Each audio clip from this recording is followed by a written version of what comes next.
ನಮಸ್ತೆ ಕರ್ನಾಡು ಪೀಪಲ್ ಟಿವಿಗೆ ಸ್ವಾಗತ. ಇವರು ಒಂಥರ ನಮ್ಮ ದೇಶದ ಹೆಮ್ಮೆಯ ಕಿರೀಟ. ಮಾತಿನ ಮೂಲಕವೇ ವಿಶ್ವವೇ ಭಾರತದತ್ತ ತಿರುಗಿ ನೋಡುವ ಹಾಗೆ ಮಾಡಿದಂತಹ ಮಾತುಗಾರ. ಇವರ ಒಂದೇ ಒಂದು ಮಾತಿನಿಂದ ವಿಶ್ವ ಯುದ್ಧಗಳೇ ನಿಂತು ಹೋಗಬಹುದು ಎನಿಸ್ಕೊಂಡಿರುವಂತಹ ವಿಶ್ವಗುರು. ಮೂರನೇ ಬಾರಿ ಪ್ರಧಾನಮಂತ್ರಿ ಪಟ್ಟವನ್ನೇರಿ ಭಾರತದ ಜನರಲ್ಲಿ ಅನೇಕ ವಿಶ್ವಾಸಗಳನ್ನು ಮೂಡಿಸಿ ಜನರಿಗೆ ಯುವಕರಿಗೆ ನೀಡಿದಂತಹ ಆಶ್ವಾಸನೆಗಳನ್ನು ಇನ್ನೂ ಪೂರೈಸದ ನಮ್ಮ ದೇಶದ ಹೆಮ್ಮೆಯ ಪ್ರಧಾನಮಂತ್ರಿಗಳಾದ ನರೇಂದ್ರ ಮೋದಿಯವರು 2014 ಮೇ 26ರಂದು ಒಂದು ಮಾತನ್ನು ಹೇಳಿದರು.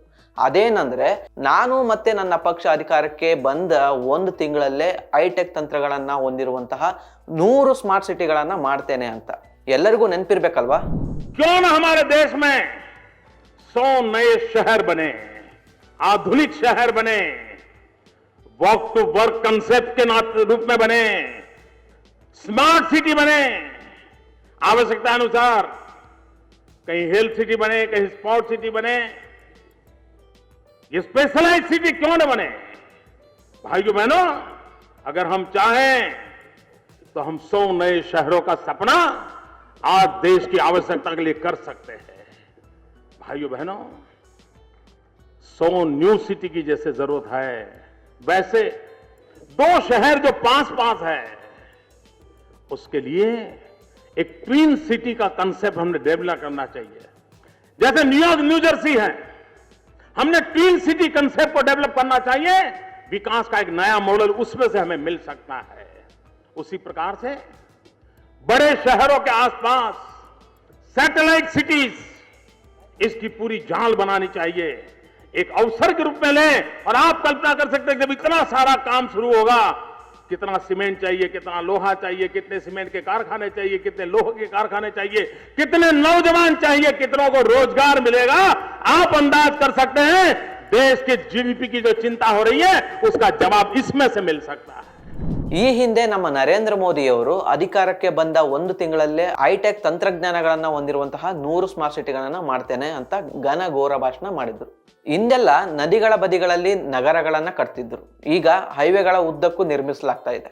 ಭವಿಷ್ಯದಲ್ಲಿ ಆಪ್ಟಿಕಲ್ ಫೈಬರ್ ನೆಟ್ವರ್ಕ್ಗಳ ಮತ್ತು ಮುಂದಿನ ಪೀಳಿಗೆಗೆ ಬೇಕಾದಂತಹ ಸೌಕರ್ಯಗಳಿಗೆ ಅನುಗುಣವಾಗಿ ಕಟ್ಟಲಾಗ್ತಿದೆ ಅಂತ ತುಂಬಾ ಕಿಲೋಮೀಟರ್ ದೂರಕ್ಕೆ ಯೋಚನೆಗಳನ್ನ ಮಾಡಿದ್ರು. ಈಗ ಆ ಯೋಚನೆಗೆ 10 ವರ್ಷ ತುಂಬಿ 11 ವರ್ಷ 12 ವರ್ಷ ಕಾಲಿಟ್ಟಿದೆ. ಆದರೂ ಹಿಂದೂಗಳು ಇನ್ನೂ ಕತ್ರೆಯಲ್ಲೇ ಇದ್ದಾರೆ. ದೇಶ ಇನ್ನೂ ವಿಶ್ವಗುರು ಆಗಿಲ್ಲ. ಅಮೆರಿಕದ ಟ್ರಂಪ್ ಧಮಕಿ ಹಾಕಿದ್ರು ಕೈ ಕಟ್ ಬಾಯಿ ಮುಚ್ಚಂತ ಮೋದಿಯವರು ಕೂತಿದ್ದಾರೆ. ದೇಶದಲ್ಲಿ ಕೋಮುವಾದ ತಾಂಡವ ಆಡ್ತಾ ಇದೆ. ಇದೆಲ್ಲದರ ಮಧ್ಯೆ ಇವರು ಹೇಳಿದ ಈ 100 ಸ್ಮಾರ್ಟ್ ಸಿಟಿಗಳು ಎಲ್ಲಿಗೋದು? ಹಾಗಾದ್ರೆ ಈಗ ಮೋದಿಜಿಯವರ utter flop idea smart city ಯೋಜನೆಯ ಬಗ್ಗೆ ಮಾತಾಡೋಣ. ನಾನು ನಾಗಾರ್ಜುನ್ ಹಿರೇಮೆಗಳಿಗೆರೆ.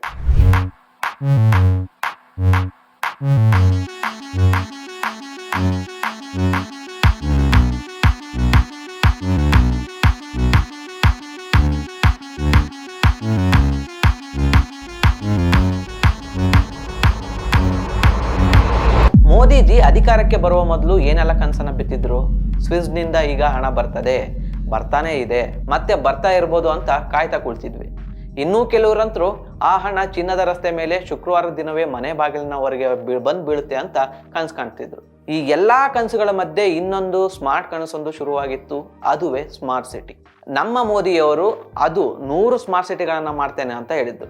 ಮುಂದಿನ ವರ್ಷದಲ್ಲಿ ವಿಶ್ವದ ಅತಿ ದೊಡ್ಡ ಮೂಲ ಸೌಕರ್ಯ ಯೋಜನೆಗೆ ಇದರಲ್ಲಿ $1.2 ಶತಕೋಟಿ ಹೂಡಿಕೆ ಮಾಡುವುದಾಗಿ ಅವರು ಘೋಷಿಸಿದ್ರು. ಇದಕ್ಕೆ ಖಾಸಗಿ ಮೂಲಗಳು ಮತ್ತು ವಿದೇಶಗಳಿಂದ ಹಣ ಹೊಳೆಯಾಗಿ ಹರಿದು ಬರಲಿದೆ ಅಂತ ಹೇಳಿದ್ರು.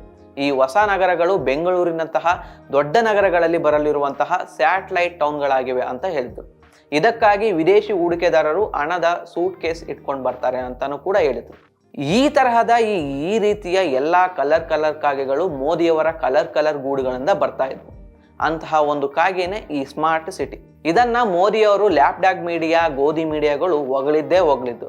ಮಧ್ಯಮ ವರ್ಗದ ಬಡಪಾಯಿಗಳಿಗೆ ಮೋದಿ ಹೀರೋ ಆದ್ರು, ಅವರ ಸ್ಮಾರ್ಟ್ ಸಿಟಿಗಳು ಇವರಿಗೆ ಉದ್ಯೋಗ ಕೊಡ್ತವೆ ಅಂತ ನಂಬಿಸೋಕೆ ಶುರು ಮಾಡಿದ್ರು. ಆ ಟೈಮಲ್ಲಿ ಎಲ್ಲರೂ ಅಪ್ನಾ ಟೈಮ್ ಆಯೇಗ ಅಂತ ಸ್ಟೇಟಸ್ ಹಾಕೋಕೆ ಶುರು ಮಾಡಿದ್ರು. ರಿಯಲ್ ಎಸ್ಟೇಟ್ ಹೂಡಿಕೆದಾರರು, ವಿದೇಶಿ ಪೂರೈಕೆದಾರರು ಮತ್ತು ಜಾಗತಿಕ ತಂತ್ರಜ್ಞಾನ ಮತ್ತು IT ಸಂಸ್ಥೆಗಳು ಕೂಡ ಸ್ಮಾರ್ಟ್ ಸಿಟಿ ಮಿಷನ್ನಲ್ಲಿ ಒಳ್ಳೆಯ ವ್ಯಾಪಾರ ಅವಕಾಶಗಳು ಸಿಗ್ಬೋದು ಅಂತ ನಂಬಿದ್ರು. ಬರೀ ಇದು ಇಷ್ಟೇನಾ? ಇವರು ಮೇಕ್ ಇನ್ ಇಂಡಿಯಾ ಎಂಬ ಇನ್ನೊಂದು ಎಕ್ಕುಟ್ ಹೋದ ಯೋಜನೆಯಲ್ಲೂ ಕೂಡ ಇದೇ ರೀತಿಯ ಕನಸು ಕಂಡು ಮೋಸ ಹೋಗಿದ್ರು. 2015 ಮಧ್ಯಭಾಗದ ವೇಳೆಗೆ France, USA, China, Sweden, Israel, Germany, Brazil ಮತ್ತು ಸಿಂಗಾಪುರ ಸೇರಿದಂತೆ 14 ದೇಶಗಳು ಈ ಸ್ಮಾರ್ಟ್ ಸಿಟಿ ಪ್ರಾಜೆಕ್ಟಿಗೆ ಆಸಕ್ತಿಯನ್ನು ತೋರಿಸಿದ್ವು. ದೊಡ್ಡ ದೊಡ್ಡ ಹೂಡಿಕೆ ಮಾಡ್ಬೋದು ಅನ್ಕೊಂಡಿದ್ರು. ವಿಶ್ವ ಬ್ಯಾಂಕ್, ಏಷ್ಯನ್ ಡೆವಲಪ್ಮೆಂಟ್ ಬ್ಯಾಂಕ್ ಮತ್ತು USAID ಮುಂತಾದ 12 ಅಂತಾರಾಷ್ಟ್ರೀಯ ಸಂಸ್ಥೆಗಳು ಇದಕ್ಕೆ ಬೆಂಬಲ ನೀಡಿದ್ವು. ಪ್ರೈಸ್ ವಾಟರ್ ಹೌಸ್ ಕೂಪರ್ಸ್, ಮೆಕಿನ್ಸಿ, ಲೀ ಅಸೋಸಿಯೇಟ್ಸ್ ಮತ್ತು ಬಾಷ್ ಎಂಪೆನಲ್ಡ್ ಈ ಯೋಜನೆಗೆ ಸಲಹೆಗಾರರಾದರು. ಖಾಸಗಿ ಸಂಸ್ಥೆಗಳಿಗೆ ಇಕ್ವಿಟಿ ಪಾರ್ಟಿಸಿಪೇಷನ್ ಮತ್ತು ಯೂಸರ್ ಚಾರ್ಜ್ಗಳನ್ನು ವಿಧಿಸುವ ಹಕ್ಕನ್ನು ನೀಡಲಾಯಿತು. 2.5 ಲಕ್ಷ ಊರುಗಳಲ್ಲಿ ವೈಫೈ ಬಾಕ್ಸ್ಗಳು ಮತ್ತು ಗೇರ್ಗಳಂತಹ ಸೌಲಭ್ಯಗಳ ಸಂಪರ್ಕ ಕಲ್ಪಿಸುವ 7 ಲಕ್ಷ ಕಿಲೋಮೀಟರ್ ಬ್ರಾಡ್ ಬ್ಯಾಂಡ್ ಕೇಬಲ್ ಹಾಕಿ ಅದರಿಂದ ಲಾಭ ಪಡೆಯಬಹುದು ಅಂತ ಗುತ್ತಿಗೆದಾರರು ಜೊಲ್ ಸೂಸ್ತಾ ಇದ್ರು. ಫ್ರಾನ್ಸ್ನ ಥೇಲ್ಸ್ ಇಂಟಿಗ್ರೇಟೆಡ್ ಸೊಲ್ಯೂಷನ್ಸ್ ಮತ್ತು ಆಡೆಡ್ ವ್ಯಾಲ್ಯೂ ಸಿಸ್ಟಮ್ಗಳಲ್ಲಿ 3.300 ಕೋಟಿ ರೂಪಾಯಿಯ ಮಾರ್ಕೆಟ್ ಸೃಷ್ಟಿಸಬಹುದು ಅಂತ ನಂಬಿದ್ರು. ಹೀಗೆ ಎಲ್ಲರೂ ಕೂಡ ಕಲರ್ ಕನ್ಸ್ಕೊಂಡ್ರು. ನಾನು ಕಂಡೆ, ನೀವು ಕಂಡ್ರಿ, ಕನ್ಸ್ಕೊಳ್ಳೋದೇನು ತಪ್ಪೇನಲ್ಲ ಬಿಡಿ. ಆದರೆ ಈ ಪಳಪಳ ಹೊಳಿತಾ ಇದ್ದಂತಹ ಸ್ಮಾರ್ಟ್ ಸಿಟಿಗೆ ಇದ್ದಕ್ಕಿದ್ದಂಗೆ ಒಂದು ಭಯಾನಕ ಕತ್ಲು ಕವಿತ್ತು. ಸುತ್ತಮುತ್ತ ಭಯಾನಕ ಮೌನ. ಎಲ್ಲವೂ ಚೆನ್ನಾಗೇ ಇತ್ತು. ಏನಾಯ್ತು ಈ ಪಟ್ಟಣಕ್ಕೆ ಅಂತ ಮೇಲ್ ನೋಡಿದ್ರೆ ಭಯಂಕರ ಗ್ರಹಣ, ಎಲ್ಲ ಕತ್ಲು. ಆಮೇಲೆ ನೀವು ಈ ಗ್ರಹಣ ಚಂದ್ರಂದೋ ಸೂರ್ಯಂದೋ ಅಂತ ಕೇಳಬೇಡಿ, ಆ ಕತ್ಲಿಗೆ ಯಾವ ಗ್ರಹಣ ಅನ್ನೋದೇ ಗೊತ್ತಾಗ್ಲಿಲ್ಲ. ಆ ರೀತಿ ಈ ಸ್ಮಾರ್ಟ್ ಸಿಟಿ ಮಿಷನ್ ಹಾಗೆ ಕೆಳಜಾರಿ ಬೀಳ್ತಾ ಇತ್ತು. ಹಿಂಗಾಗಿ ಖಾಸಗಿ ಮತ್ತು ವಿದೇಶಿ ಹೂಡಿಕೆದಾರರು ಬರಲಿಲ್ಲ, ಅವರ ಹೂಡಿಕೆಗಳು ಬರಲಿಲ್ಲ. ಆರಂಭದಲ್ಲಿ ಅವರಿಗಿದ್ದಂತಹ ಇಂಟ್ರೆಸ್ಟ್ ಕೂಡ ಇರಲಿಲ್ಲ. ಇವೆಲ್ಲದರ ಎಫೆಕ್ಟ್ನಿಂದ ಸರ್ಕಾರದ ಮೇಲೆ ದೊಡ್ಡ ಆರ್ಥಿಕ ಹೊರೆ ಬಿತ್ತು. ಈ ಮಧ್ಯೆ ಯಾರೋ ಒಬ್ರು ಮೋದಿಜಿಯವರ ಬಳಿ ಬಂದು, ಸರ್, ಈ ಯೋಜನೆ ತುಂಬಾ ದೊಡ್ಡ ಆರ್ಥಿಕ ಹಾನಿಯುಂಟು ಮಾಡ್ತಾ ಇದೆ, ಟೆಕ್ನಿಕಲಿ ಇದು ಸರಿ ಇಲ್ಲ, ಪೊಲಿಟಿಕಲಿ ಇದು ಮುಟ್ಟಾಳ್ತನ ಆಗ್ತದೆ ಅಂತ ಮೋದಿಜಿಗೆ ಮನವರಿಕೆ ಮಾಡಿದ್ರು. ಮೋದಿಜಿಗೆ ಈ ಜ್ಞಾನೋದಯ ಮಾಡಿದ್ದು ಜೇಟ್ಲಿಯವರು ಎಂಬ ವದಂತಿ ಕೇಳ್ಬರ್ತಾ ಇತ್ತು. ಬೇರೆ ದೇಶಗಳ ಕಥೆಗಳನ್ನು ಹೇಳಿ ಟೆಕ್ನಾಲಜಿ ನಿರಂತರವಾಗಿ ಬದಲಾಗ್ತಾ ಇರುವಾಗ ಈಗ ನಾವು ಬಳಸುವ ವೈಫೈ ಕೂಡ ಕೆಲವು ವರ್ಷಗಳಾದ ಮೇಲೆ ಬೇರೇನೋ ತಂತ್ರಜ್ಞಾನ ಬಂದು ಬದಲಾಗುವ ಸಾಧ್ಯತೆ ಇರುವಾಗ ಈ ಸ್ಮಾರ್ಟ್ ಸಿಟಿ ಅಟ್ಟರ್ ಫ್ಲಾಪ್ ಆಗ್ತದೆ ಅಂತ ಹೇಳಿದರು. ಸ್ಮಾರ್ಟ್ ಸಿಟಿ ಮಾಡಿದರೆ ಅದನ್ನು ನಮ್ಮ ಮೊಬೈಲ್ ಥರ ಅಪ್ಡೇಟ್ ಮಾಡ್ತಲೇ ಇರಬೇಕಾಗುತ್ತೆ, ಇಲ್ದಿದ್ರೆ ವರ್ಷ ಸಿಟಿ ಹಳೆಯದಾಗುತ್ತೆ, ಜಗತ್ತು ಮುಂದೆ ಹೋಗ್ತಲೇ ಇರ್ತದೆ, ಸರ್ಕಾರದ ಮೇಲೆ ಹಗರಣದ ಆರೋಪಗಳು ಬರ್ಬೋದು, ಜನರು ದೊಡ್ಡ ಸಂಖ್ಯೆಯಲ್ಲಿ ಸ್ಲಮ್ಗಳಿಗೆ ಬಂದು ವಾಸಿಸುವಂತಾಗುತ್ತದೆ ಅಂತ ಮೋದಿಜಿಗೆ ಮನವರಿಕೆ ಮಾಡಿಕೊಟ್ರು. ಮೋದಿಜಿಯವರ ಕಲರ್ಫುಲ್ ಕಾಗೆ ಪುರ್ರನೆ ಹಾರಿ ಎಲ್ಲೋ ಹೋಯ್ತು. ಕೊನೆಗೆ ಸ್ಮಾರ್ಟ್ ಸಿಟಿ ಮಿಷನ್ ಎಂಬ ಹೆಸರನ್ನು ಇಟ್ಕೊಂಡೇ ಬೇರೆಯದೇ ಉದ್ದೇಶದಿಂದ ಕೆಲಸ ಮಾಡಲು ತೊಡಗಿದ್ರು. ಸ್ಮಾರ್ಟ್ ಸಿಟಿಯ ಉದ್ದೇಶವೇ ಬದಲಾಯಿತು. ಈಗಾಗಲೇ ಇದು ಅಸ್ತಿತ್ವದಲ್ಲಿರುವ ನಗರಗಳನ್ನು ನವೀಕರಿಸ್ಬೋದು, ಮತ್ತೆ ಮರುರೂಪಿಸ್ಬೋದು, ಮತ್ತೆ ವಸತಿ, ಶುದ್ಧ ನೀರು, ವಿದ್ಯುತ್ ಮತ್ತೆ ಸಾರಿಗೆಯಂತಹ ಸೌಲಭ್ಯಗಳನ್ನು ಒದಗಿಸುವುದಕ್ಕೆ ಈ ಯೋಜನೆಯನ್ನು ಸೀಮಿತ ಮಾಡಲಾಯಿತು. ಈಗ ಈ ಎಲ್ಲ ಯೋಜನೆಗಳನ್ನು ಪ್ರೈವೇಟ್ ಕಂಪನಿಗಳು, ಖಾಸಗಿ ಸಹಭಾಗಿತ್ವದ sounding special purpose vehicles SPV ನಿರ್ವಹಿಸ್ತಾ ಇದೆ.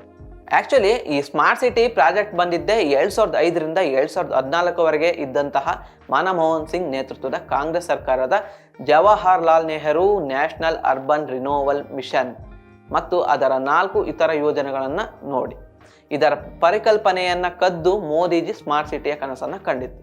ಅಲ್ಲದೆ ಈ ಯೋಜನೆಯ ಒಳಗೆ ಅಸ್ತಿತ್ವದಲ್ಲಿದ್ದಂತಹ Atal mission for rejuvenation and urban transformation, Pradhan Mantri Awas ಯೋಜನೆ, ರಾಷ್ಟ್ರೀಯ ನಗರ ಕಲಿಕಾ ವೇದಿಕೆ ಮತ್ತೆ ಎಲ್ಲರಿಗೂ ವಸತಿ 2022 ಎಂಬೆಲ್ಲ ಯೋಜನೆಗಳನ್ನ ತನ್ನೊಳಗೆ ಸ್ವಾಹ ಮಾಡ್ಕೊಂಡಿದೆ. ಇದು ಹೇಗಂದ್ರೆ ಒಬ್ಬ ಕವಿಯ ಜೇಬಿನ ಒಳಗಡೆ ಇನ್ನೊಬ್ಬ ಕವಿಯ ಕೈ ಇರುತ್ತೆ ಅಂತಾರಲ್ಲ, ಇದನ್ನು ಅಂಥದ್ದೇ ಒಂದು ಕತೆ. 2020ಕ್ಕೆ ಎಲ್ಲ ಸ್ಮಾರ್ಟ್ ಸಿಟಿ ಯೋಜನೆಯ ಎಲ್ಲ ಹಂತಗಳನ್ನ ಮುಗಿಸೋದು ಅಂತ ನಿರ್ಧರಿಸಲಾಗಿತ್ತು. ಆದರೆ ಆರಂಭವೇ ಸರಿ ಇಲ್ಲದಿದ್ರೆ ಮುಗಿಯೋದು ಹೇಗೆ? ಕೊನೆಗೆ ಇದನ್ನ 2025ರ ಮಾರ್ಚ್ಗೆ ಮುಗಿಸುವ ನಿರ್ಧಾರ ಮಾಡಿದ್ರು. ಈಗ ಮಾರ್ಚ್ 31 ಮುಗಿದು ಏಪ್ರಿಲ್ ಬಂದಿದೆ, ಸ್ಮಾರ್ಟ್ ಸಿಟಿಯ ಸುದ್ದಿಯೇ ಇಲ್ಲ. ಮಾರ್ಚ್ 30 ಯಾಕೆ ಫಿಕ್ಸ್ ಮಾಡಿದ್ರು ಅನ್ನೋದಕ್ಕೆ ಒಂದು ಭಯಂಕರ ಕಾರಣ ಇದೆ. ಏನಂದ್ರೆ 31 ಆದ್ಮೇಲೆ ಯಾರಾದರೂ ಏಪ್ರಿಲ್ 1ಕ್ಕೆ ಮೋದಿಜಿ ಸ್ಮಾರ್ಟ್ ಸಿಟಿ ಎಲ್ಲಿ ಅಂತ ಕೇಳಿದ್ರೆ ಏಪ್ರಿಲ್ ಫೂಲ್ ಅನ್ಬೋದು ಅಲ್ವಾ, ಅದಕ್ಕೆ ಇರಬೇಕು ಅಂತ ಈ 31ಕ್ಕೆ ಗಡುವು ಇಟ್ಟಿದ್ದು. ಕೇಳೋದಕ್ಕೇನೋ ತುಂಬಾ ಪ್ರಶ್ನೆಗಳಿದಾವೆ, ಆದರೆ ಉತ್ತರ ಕೊಡೋರು ಯಾರು? ಪ್ರಮುಖ ಮೂಲ ಸೌಕರ್ಯ, A clean environment and smart solution ಎಂಬ ತನ್ನ ಉದ್ದೇಶವನ್ನ ಈ ಯೋಜನೆ ಸಾಧಿಸಿದೆಯೇ? ಇಲ್ಲ. ಮತ್ತೆ ತನ್ನ ಉದ್ದೇಶಗಳನ್ನ ಸರ್ಕಾರ ಕೈ ಬಿಟ್ಟಿದೆಯೇ? ತಿದ್ದುಪಡಿ ಮಾಡಿ ಮತ್ತೆ ಕೆಲಸ ಮಾಡ್ತಾರಾ? ಮಧ್ಯದಲ್ಲಿ ಈಗೆಲ್ಲ ಕೈ ಬಿಟ್ರೆ ಕೊನೆಗೆ ಉಳಿಯೋದೇನು? ಚೊಂಬ? ಈ ತರ ಪ್ರಶ್ನೆಗಳು ಉಟ್ಕೊಳ್ತವೆ. ಇದೊಂಥರ ಕಥೆಯಲ್ಲ ಜೀವನ ಅನ್ನೋ ಹಾಗಿದೆ. ಸರಿಯಾಗಿ ಅಧ್ಯಯನ ಮಾಡದೆ, ಸಂಶೋಧನೆ ನಡೆಸದೆ ಈ ಸ್ಮಾರ್ಟ್ ಸಿಟಿ ಯೋಜನೆಯ ಕಾಗೆ ಆರಿಸಿದ್ದಾರೆ. ಮೊದಲೆಲ್ಲ 100 ಹೊಸ ಸ್ಮಾರ್ಟ್ ಸಿಟಿ ಮಾಡ್ತೇನೆ ಅಂತ ಅಂದ್ರು. ಆಮೇಲೆ ಈ ಹೊಸ ನ್ಯೂ ಎಂಬ ಪದವನ್ನ ಅಧಿಕೃತವಾದ ದಾಖಲೆಗಳಿಂದ ಕಿತ್ತು ಹಾಕಿ ಬರೀ ಸ್ಮಾರ್ಟ್ ಸಿಟಿ ಅಂತ ಇಟ್ರು. ಆದ್ರೆ ಫಾರಿನ್ನ ಮೀಡಿಯಾಗಳು ಈಗಲೂ 100 ನ್ಯೂ ಸ್ಮಾರ್ಟ್ ಸಿಟೀಸ್ ಅಂತಾನೆ ಬಳಸ್ತವೆ. ಎಲ್ಲಿಂದ ತರೋದು ಈ ಹೊಸ ಸಿಟಿಗಳನ್ನು? ಮಿಷನ್ ವಿತೌಟ್ ಮಿಷನ್ ಅಂತ ಈಗ ಇಡೀ ಮಿಷನ್ ಅನ್ನ ಒಂದು ಜೋಕ್ ಆಗಿ ಬದಲಾಗಿದೆ. ಸ್ಮಾರ್ಟ್ ಸಿಟಿ ಯೋಜನೆ ಬಾಗಿಲು ಹಾಕೊಳ್ತಾ ಇದೆ. ಇಂಟಿಗ್ರೇಟೆಡ್ ಕಮಾಂಡ್ ಮತ್ತು ಕಂಟ್ರೋಲ್ ಸೆಂಟರ್ ಅನ್ನು ನಿರ್ವಹಿಸಿದ್ದಂತಹ ಮತ್ತು ಮಿಷನ್ ಅನ್ನ ಮೇಲ್ವಿಚಾರಣೆ ಮಾಡ್ತಿದ್ದಂತಹ SPVಗಳು ಈಗಾಗಲೇ ಸಿಬ್ಬಂದಿಯನ್ನು ವಜಾಗೊಳಿಸಲು ಪ್ರಾರಂಭಿಸಿದವೆ. ಉತ್ತರ ಪ್ರದೇಶದ ಸರ್ಕಾರವು ತನ್ನ ಕಾರ್ಯಾಚರಣೆಯನ್ನು ಕಡಿಮೆ ಮಾಡಿದೆ ಮತ್ತು ಕಂಪನಿಗಳ ಕಾಯ್ದೆಯಡಿ ಅಗತ್ಯವಿರುವಂತಹ ಕನಿಷ್ಠ ಸಿಬ್ಬಂದಿಯನ್ನು ಮಾತ್ರ ಉಳಿಸ್ಕೊಳ್ತಾ ಇದೆ. ಅರ್ಧಂಬರ್ಧಕ್ಕೆ ನಿಂತಿರುವಂತಹ ಇಡೀ ಯೋಜನೆಯ ಭವಿಷ್ಯದ ಬಗ್ಗೆಯೂ ಗೊಂದಲ ಇದೆ. ಈ ಮಿಷನ್ನಲ್ಲಿ ಅನೇಕ ಸಮಸ್ಯೆಗಳಿದ್ದಾವೆ. ಅಭಿವೃದ್ಧಿ ಹೊಂದಿದ ದೇಶವನ್ನು ನೋಡಿಕೊಂಡು ಈ ಕನಸು ಕಟ್ಟಲಾಗಿದೆ.